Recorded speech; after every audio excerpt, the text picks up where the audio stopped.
मी अरुण खोडके. शिवचिंतन. बंगलोरची जहागिरी शिवरायांच्या ताब्यात होती, पण ते त्यांनी स्थापन केलेल्या स्वराज्यापासून खूप दूर होती.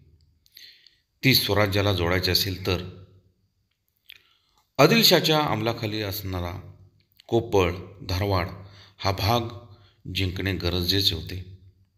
त्या दृष्टीने शिवरायांनी प्रयत्न सुरू केले होते.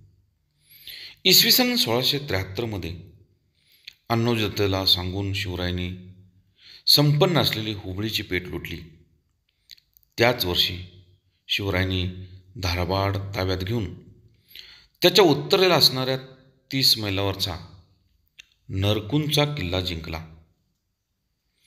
इसवी सन 1678मध्ये गदग शिवरायांनी स्वराज्याला जोडले आणि इसवी सन 1619च्या सुरुवातीला शिवरायांनी मोरोपंत पेशव्यांना सांगून कोप्पळचा किल्ला स्वराज्याला जोडून घेतला. कोप्पळ म्हणजे त्या काळी दक्षिणचा दरवाजा म्हटले जात असत. तो अंकित झाल्यावरती तुंगभद्रे पलीकडील बल्लारी आणि चित्रदुर्ग जिल्ह्यावरती हल्ले करणे त्यामुळे सोपे झाले आणि तो सारा प्रदेश आपसूक स्वराज्याला जोडला गेला. बहुत काय बोलणे. राम, कृष्ण, हरी